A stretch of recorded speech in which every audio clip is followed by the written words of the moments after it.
भारत बुद्धों का भारत था, बुद्धमय भारत था और बुद्धिस्टों का भारत था सम्राट अशोक के दौर तक, बृहद्रथ के दौर तक। उसके बाद फिर से कल्चरल हेजेमनी चेंज होती है, पुष्यमित्र शुंग जो हैं वो बृहद्रथ की हत्या करता है और फिर सनातन लादा जाता है, सनातन आता है, कल्चरल हेजेमनी चेंज होता है। उसके बाद बुद्धिस्टों की हत्याएँ होती हैं और जो भारत बुद्धमय भारत था उसको खत्म किया जाता है। लेकिन उसके बाद संविधान जब लागू होता है और जब बाबा साहब 1956 में धम्म की दीक्षा लेते हैं और कहते हैं कि हम भारत को फिर से बुद्धमय बनाएंगे, और उसके बाद उनकी कोशिश होती है कि भारत में बुद्ध को फिर से बढ़ाया जाए। मेरे साथ भंते भिक्षुनी पूर्णिमा है। मैं पिछले 4 साल से जिस तरह से सड़क पे घूम रहा हूँ, शायद ही कोई ऐसा कार्यक्रम होगा जब मैंने भंते पूर्णिमा को नहीं देखा होगा। मैंने कभी इनका इंटरव्यू नहीं किया, मैं अपराध बोध भी महसूस कर रहा हूँ, और हर बार मैंने इनको देखा है किस तरह से ये समाज के लिए, चाहे राजनीतिक मसला हो, सामाजिक मसला हो, हर बार सड़कों पर होती हैं। और मुझे भरोसा नहीं होता इतनी ताकत कहाँ से लाती होंगी। अब मुझे पता चल रहा है कि इस देश का हर भंते, हर मॉन्क सड़क पर इसी तरह से निकलता है तो भारत ज़रूर बुद्धमय होता।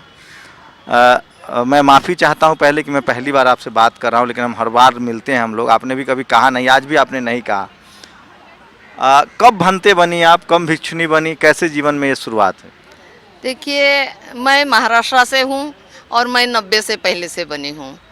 और कैसी बनी, महाराष्ट्र में आप जानते हैं कि बूढ़ों ने जिस प्रकार धम्म चलाए, जो हमारे माँ बाप थे, डॉक्टर बाबा साहब आम्बेडकर के नाम के लिए वो अपने बच्चों की आहुति भी देते थे। इस प्रकार जैसे 74 का कांड हुआ था, अपनी 74 की लड़ाई हुई थी मराठवाड़ा विद्यापीठ की, तो हमारी एक भिकुनी भी बनी है जिसका बेटा कांटों के फांसों पे जलाया गया था। तो इस प्रकार से हम लोग महाराष्ट्र से, नागपुर से मेरी दीक्षा है।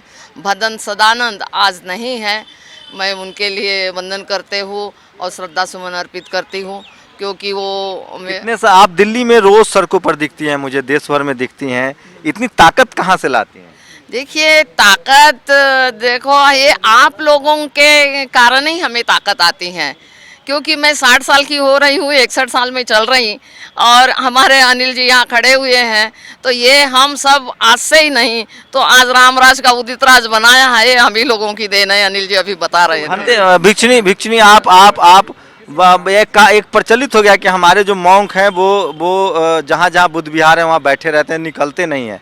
कैसे बुद्धिज्म का प्रचार प्रसार होगा? देखिए, जो बाबा साहब को समझकर आएगा, जो त्याग और वैराग से आएगा, कि डॉक्टर बाबा साहब आम्बेडकर ने कहा था कि भारत बुद्धमय करना है, तो हमारी बौद्ध भिक्षु की भी ड्यूटी बनती है, भिक्षुनी की बनती है। क्योंकि अगर बाबा साहब नहीं होते, ये जो चिवर पहना है ये मेरे पास नहीं होता। बाबा साहब ने जब दीक्षा ली तभी हमें लोगों को पता चला कि बौद्ध धर्म में भिक्षुनी, मैं तो बाद में पैदा हुई, 56 के बाद में, तो तभी मेरे माँ बाप भी बौद्ध धर्म की दीक्षा लेकर धम्म में बौद्ध कहलाए जाते हैं।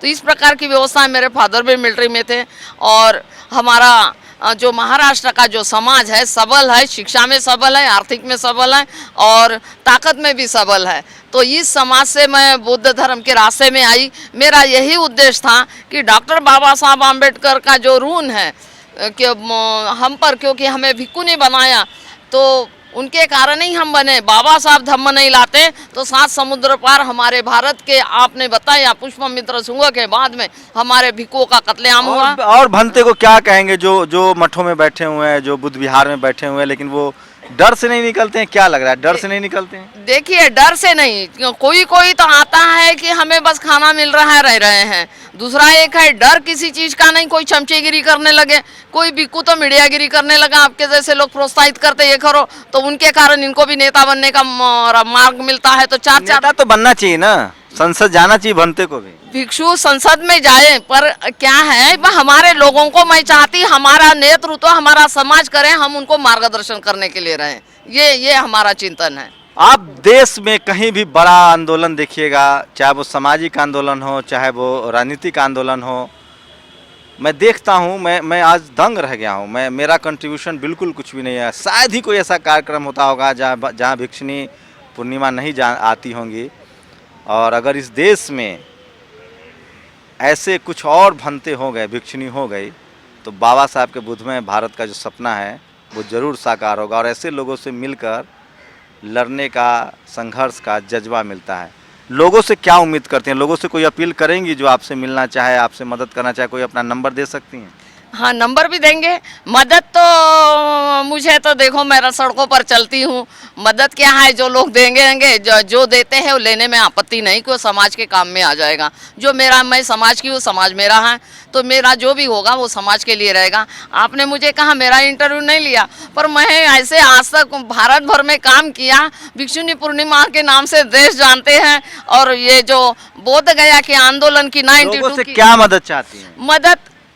मदद की, देखो मैं मदद नहीं, लोग आप एक साथ मिलकर एकजुट होकर कार्य करें, मैं ये मदद चाहती हूँ और उनसे। कोई मदद नहीं चाहिए आपको? नहीं, मुझे मैं मदद पैसा वैसा की मदद नहीं? नहीं, मुझे पैसे की मदद नहीं चाहिए। वो तो मदद होती तो मैं भिक्षुनी नहीं बनती। पर समाज के जो लोग हैं, जो शिक्षित नहीं हैं, जो गरीब है, निर्धन है, अगर वो मेरे माध्यम से भी देते तो मैं उनके तक पहुंचा सकती हूँ। आप नंबर अपना बताएंगी ताकि जो लोग दीक्षा लेना चाहे धम्म की, वो आपसे संपर्क करें। अच्छा, ठीक है, ज़रूर।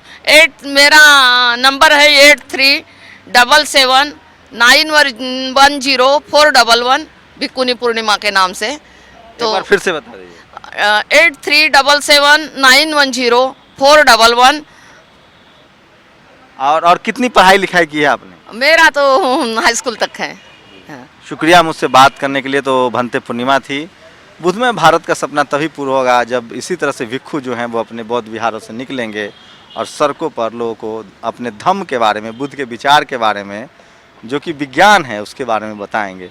शुक्रिया हमसे आपका बात भी करने। नेशनल दस्तक जी और शंभू जी, आपका बहुत बहुत धन्यवाद, क्योंकि आपने मेरा इंटरव्यू लिया और ये महसूस नहीं किया। मैं कोई नाराज नहीं, मैं तो आपको प्रोत्साहन देती कि आप नेशनल इतना दस्तक कार्य कैसा करें। लगता है? अच्छा काम कर रहा है? ठीक है। दस्तक, ये हमारा जो सोशल मीडिया है, सबसे फर्स्ट पे आपका ये दस्तक है। और आप भी पूना में भी देखा हमने आपको, चलिए, तारीफ आप अच्छी लगती हर है। जगह आप जाते हैं और आपका अपना निडरता से बोलते हैं। आप नहीं डरते जैसी मैं नहीं डरती, इसीलिए निडर बने रहे, यही मैं भावना आपके लिए करती। और नेशनल दस्तक और आगे जाए तो मैं आपके लिए भी यही कहती कि आपका कारवा आगे बढ़ता रहे और आप बहुत चंद्रमा की तरह प्रकाशित हो, यही भावना करती हूँ। कैमरामैन तारा दत्त के साथ शंभू कुमार सिंह, नेशनल दस्तक, दिल्ली।